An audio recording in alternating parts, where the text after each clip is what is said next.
Hi crafters, it's Andrea from Prairie Sky Paper Crafts. Today I am going to show you something different that you can do with embossing powder. I'm calling it faux resin. I've done this technique before to create sort of a beach glass kind of a look, but today I'm going to be using some of the new butterfly bouquet designer series paper. This is actually the sheet that I'm using, and I've die cut this piece out. It'll actually die cut all of the large butterflies and then leave you a strip that you can use for embellishment. So to do this technique, I've got some designer series paper. This is the Love You Always. I've got a 1 inch by 4 inch strip of the butterfly paper, and I've cut out a piece of bumblebee cardstock using the Tailor Tag punch.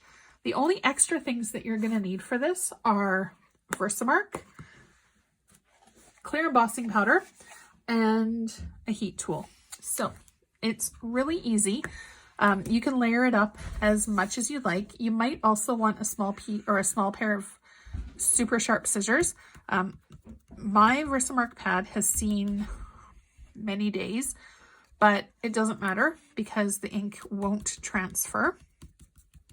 So I'm just going to tap it and then hold it by the edge, move the lid off to the side, and then I'm just going to dump my butterfly into the embossing powder, Versamark side down. The Versamark is a watermark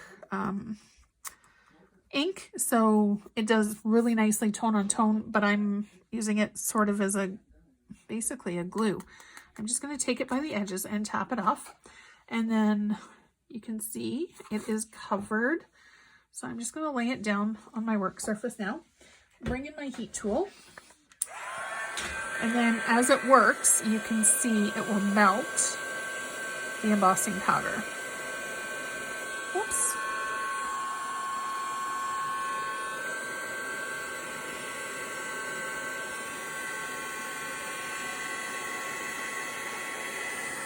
All right.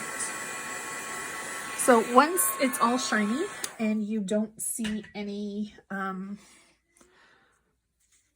dull areas, your embossing powder is melted. So this looks really good. You can leave it with just a single coat, but I'm actually going to do a couple of coats. As you do it, as the plastic melts, it'll get more of a, I guess, a transparent feel to it. And it'll also make it thicker. So as the layers get thicker, you will need to be careful of how quickly you handle it after you take the heat gun away, because it's now melting multiple layers and it will get quite warm. Okay, so I'm just going to repeat. I'm going to do this 3 times, I think. Oh, you would think I learned. I'm just going to hold it very carefully. You can also use your pick tool, which I usually grab, but I didn't today. So, okay, and there's the second application. And if you're super fast, which I'm not going to be today because I want to show you this other way of doing it, if the plastic is still hot, you can just dump it straight back into your embossing powder and build up another layer. I'm just going to do one more.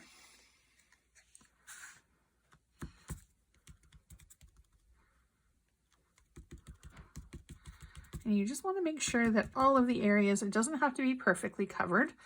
And you can kind of see a little bit of how it's starting to get a little bit of extra shimmer and shine. And it's getting a little bit more transparent with each trip through the embossing powder. Okay.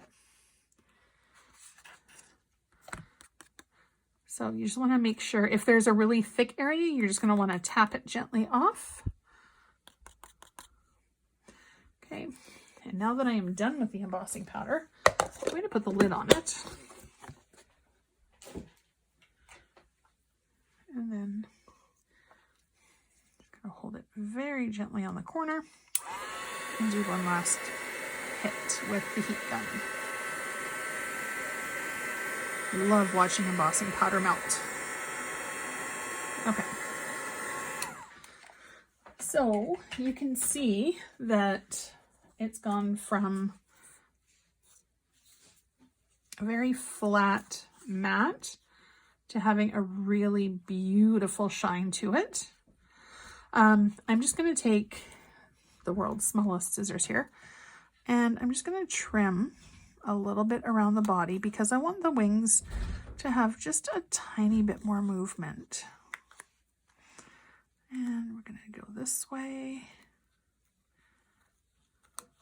All right, so I'm just going to take my heat tool again, and I'm just going to prop the wings up a bit. Whoops. Oh my goodness. Okay. Give it a little bit of a heat. And you can just see the embossing powder, or I guess it's not powder anymore. You can just see, I just let it hold for just a few seconds to let it cool, and then it'll have a little bit more bend into the wing as well. So while this is going to cool, I'm just going to quickly assemble the card. So I'm using dimensionals for the butterfly. Not sure what I'm going to do. Actually, I think I'm going to do a thank you. And do Blackberry Bliss today. All right, so I'm just going to quickly assemble my card while I'm waiting for the butterfly to set. So I've already punched out my tailored tag punch, so it's going to be hidden. I use this as a paper saver all the time. Okay, and I'm just going to run my adhesive on the two long edges. I love this black and white designer series paper. Don't forget to hit subscribe so you're notified every single time a brand new video comes up. And also, if you're in Canada and would like a catalog or would like to shop with Stampin' Up, you can visit my store, andreaestenson.stampinup.net, or you can always leave me a comment in the video, and I will be more than happy to help you out in any way I can. Okay, so I'm just going to line that up. Love this card, how super quick it is. Okay. Stamp block. I'm going to do a thank you.